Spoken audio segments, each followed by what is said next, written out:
Good afternoon, ladies and gentlemen. My name is Minh, the lecturer at Department of Foreign Languages, Vinh University. I'm honored to deliver my presentation in this workshop today. My presentation is about autonomous learning levels of students measuring in EFL at the tertiary level.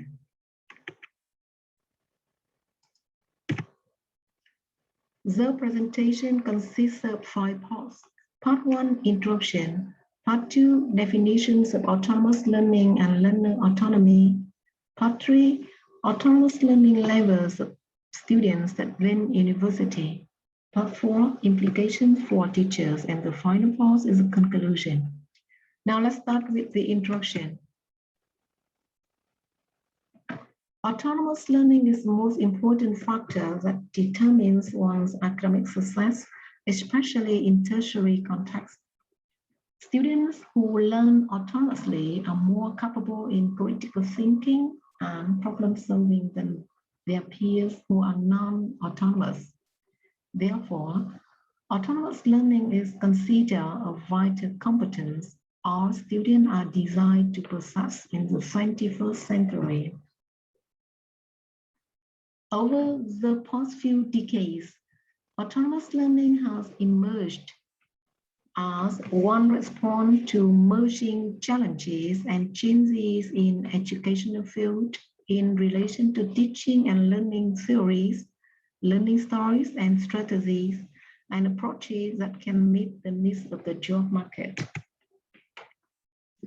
Developing students' awareness of their autonomy both inside and outside the classroom is important, as language learning is a lifelong pursuit and continuous endeavor. This presentation attempts to analyze factors influencing students' independent learning at Vinh University and bestows some implications for teachers to build up learner autonomy. And now let's discuss on some definitions of autonomous learning and learner's autonomy. In language learning, the term autonomy is defined as an ability to take charge of one's own learning. This definition is stated by Holland, 1981, cited in Noonan, 1997, page 193. The definition implies that the learners who are autonomous in learning have to determine the learning objectives, define the content and progression, detect the methods and the techniques to be used, and monitor the acquisition process and assess what has been acquired. Dickinson, 1987, cited in Gardner and Miller, 1996, page 6, accepts the definition of autonomy as situation in which the learner is totally responsible for all of the decisions concerned with his or her learning and implementation of those decisions.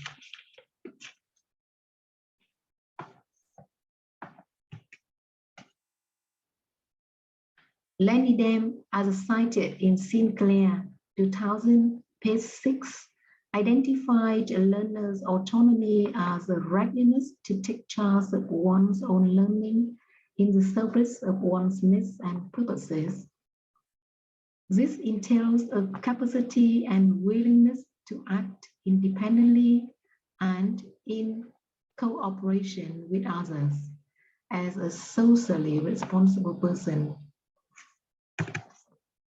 Benson, 2001, page 47, asserts that learner's autonomy is capacity to take control of one's own learning. According to him, an autonomous learner has ability to take control over their learning management, cognitive process, and learning content. Rivers and Golenka, 2009, page 255, refers to learner autonomy as the active, independent management of learning, where the learner sets or attempts to control the goals, curriculum, pedagogical method, or content of learning program. In other words, learner autonomy is understood as self-management involving decision-making abilities that a learner needs to possess. In order to foster learner autonomy, it's necessary to develop a sense of responsibility and encourage learners themselves to make decisions about their learning. These definitions on autonomy can involve learners in taking greater responsibility for what they learn, how they learn, and when they learn. How about autonomous learning levels of students at Vinh University? Students at Vinh University mostly come from local regions in the province and its neighboring areas. Autonomous learning seems to be a completely new learning style to them when shifting from high school level to university level. For that reason, their learning results are as not good as expected.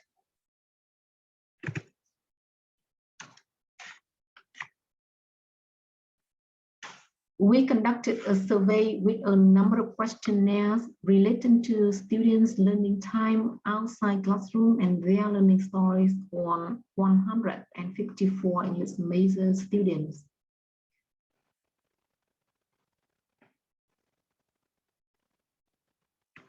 The results show that most of the students are aware of the importance of autonomous learning in university.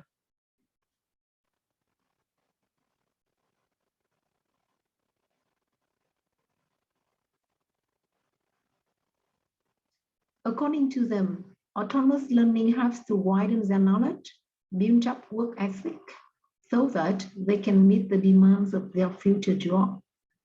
Nevertheless, many of them spend very little time studying autonomously, and they just do what the teacher assigns and provides them without actively learning from other sources.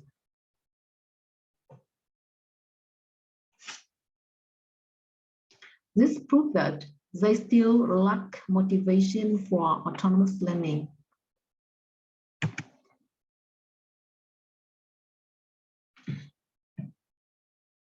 When being asked about the time they spend learning per day,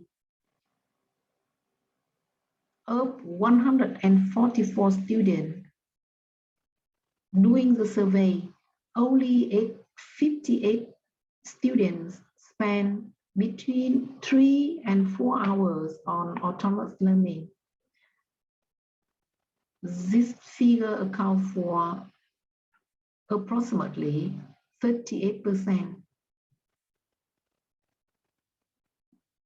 Other 55 students spend between 2 and 3 hours on autonomous learning, and this number accounts for 36%. Other 41 students spend only 1 or 2 hours learning, and this number accounts for 26%.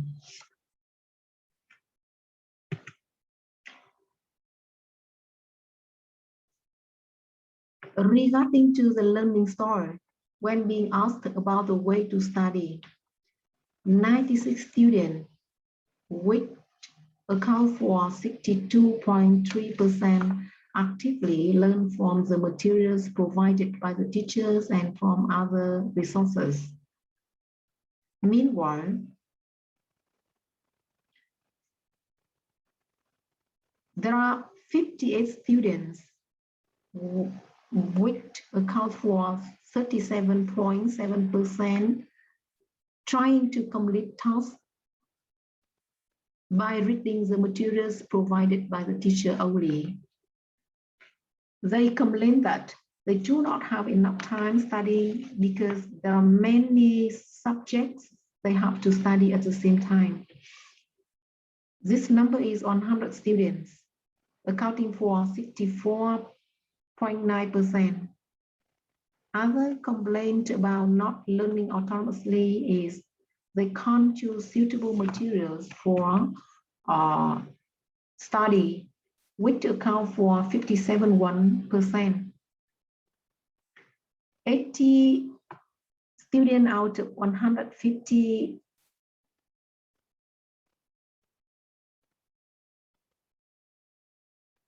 emphasize that learning materials relating to specialized subjects are too difficult for them to comprehend.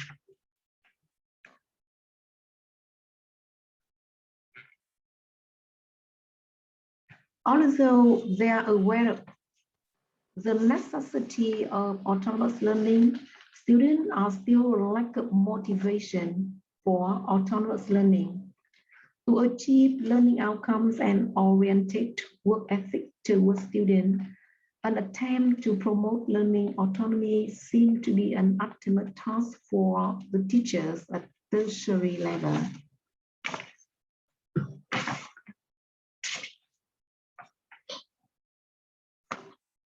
According to Frank Lacey, cited in Reinders, Hayo, 2010, the main principles of learner autonomy are: learner autonomy means moving the focus from teaching to learning. Autonomy affords maximum possible influence to learners. Autonomy encourages and needs peer support and cooperation. Autonomy means making use of self and peer assessment. The role of the teacher as a supporting scaffolding and creating room for the development of autonomy is very demanding and very important. And these principles imply that the teacher plays a very important role in fostering students' learning autonomy. The following are some implications for the teachers to promote learner autonomy. As can be seen on the screen, firstly,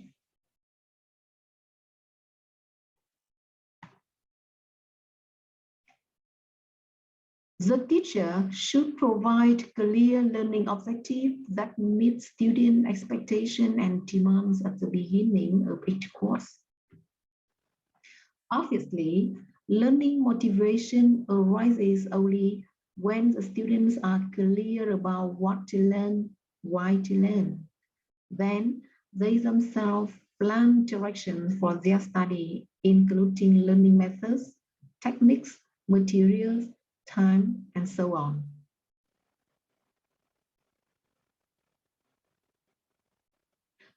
Secondly, with regard to teaching method, there should be a shift from teacher-centered approach to learner-centered approach.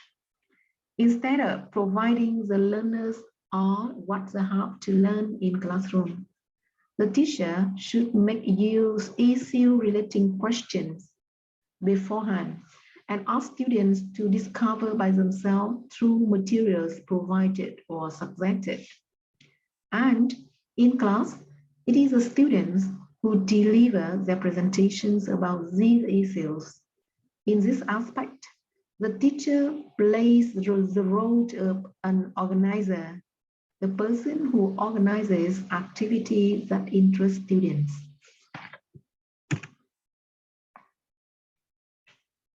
Thirdly, a supportive learning environment in which the teacher is tolerant and the students often gain positive feedback and encouragement from the teacher is also an incentive for them to learn autonomously. Fourthly, relevant and sufficient learning tasks and materials significantly contribute to learner autonomy. Students are surely ready and willing to learn autonomously if the learning tasks are varied, interesting, and challenging enough to study. In tertiary context, learning tasks of each course often include quiz, discussion, assignments, projects. Besides, as the role of a facilitator, providing, recommending suitable and comprehensive materials with clear guidance on what to do and how to do with them helps learners develop the readiness and willingness to become autonomous. Based on our study result, over a half of students, that takes up 59.1%, complain that they can't choose suitable materials to study, and generally, the materials are often too difficult for them to comprehend.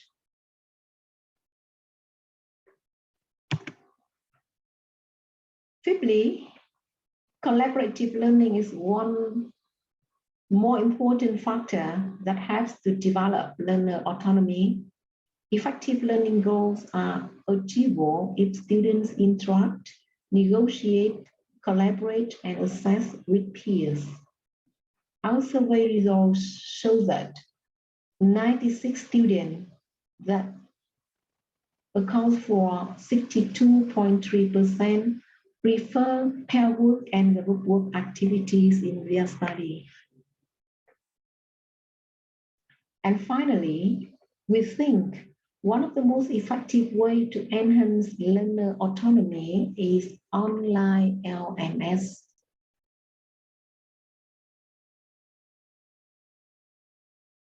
Evidently, making use of technological tools is vital for all students in the 21st century. They use internet, different applications for various purposes in their life and study.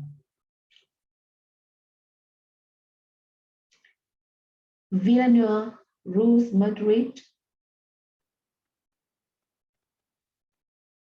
stated that technology cheaper development to learn and practice the exercise more by preparing more access to the authentic materials as learning sources, increasing possibility to interact between users and any sources, boosting metacognitive ability as self-experience learning, and sharing information and discussing essential topics. Mention 2011 say that technology improves students' accessibility to new scientific inquiry approach, student self-direct mentality to control the learning still reaching the target achievement, and develop students with collaborative and cooperative self-directed learning, as well as promoting independent learning.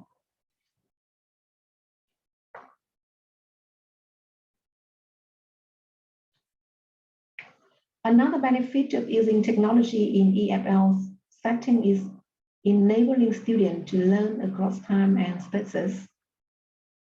Furthermore, the use of Web 2.0 technology allows learners mobility in learning, which results in minimizing the teacher's intervention, providing a lot of spaces possibility to accomplish job by themselves, creating links with partners or classmates to create collaborative learning module, and creating chances of both inside and outside learning experiences. Such kinds of LMS that are now popularly used as Google Classroom, Edmodo, Blackboard, Schoology are really helpful to boost student autonomous learning. LMS provide students with an always-on communication channel which they could take part in anywhere. They could flexibly choose to integrate it into their daily plan at any comfortable level. Online LMS with many features like organizing lessons, starting from planning, action, and evaluation, having discussion rooms, having folder for resources, and owning external link to grab more information could help students to explore, interact, collaborate, to share with each other beyond classroom. On LMS platform, students share posts to comments on related issues. They can comment on their peers' posts. The teacher can provide in-time and constructive feedback on students' assignments, since they have more motivation to learn autonomously to achieve better learning goals. Furthermore, learning tasks, projects, or assignments with specific deadlines uploaded on e-learning by teacher is considered the way to boost students in learning autonomously. Sometimes, putting the student under the pressure of deadlines is a right way to promote learner autonomy, because students are always eager to achieve good results by their self-attempts. In conclusion,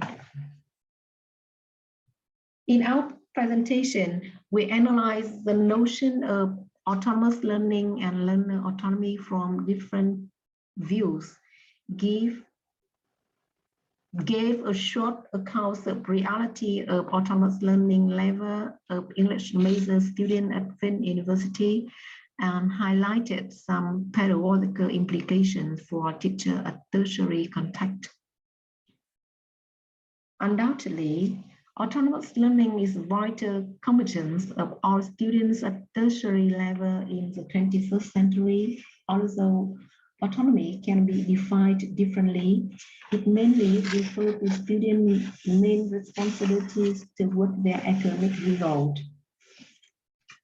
However, the evidence shown through our survey result and teachers' observation at Vinh University reveals that there's a large number of students are not autonomous in learning. They spend too little time on learning and just do tasks assigned by the teacher when they are required, without searching for further information from other books or resources online. Their complaint is learning materials are too difficult to comprehend. Consequently, they fail to achieve their academic result. Boosting learner autonomy is ultimate duty of all teachers, especially university teachers. Providing specific and clear learning objectives at the start of each course in their learning program, supplying relevant learning materials and tasks, establishing friendly and tolerant relationship between the teacher and students, providing in-time and positive feedback, making use of technological tools, particularly online LMS, on which students and teachers can interact to comment, to share materials and issues concerned, are effective ways we mentioned in the presentation.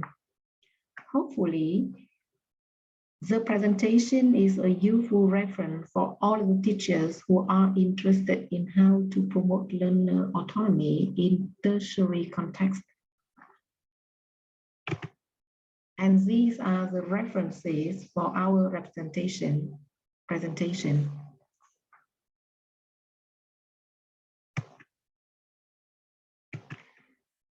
That's the end of my presentation.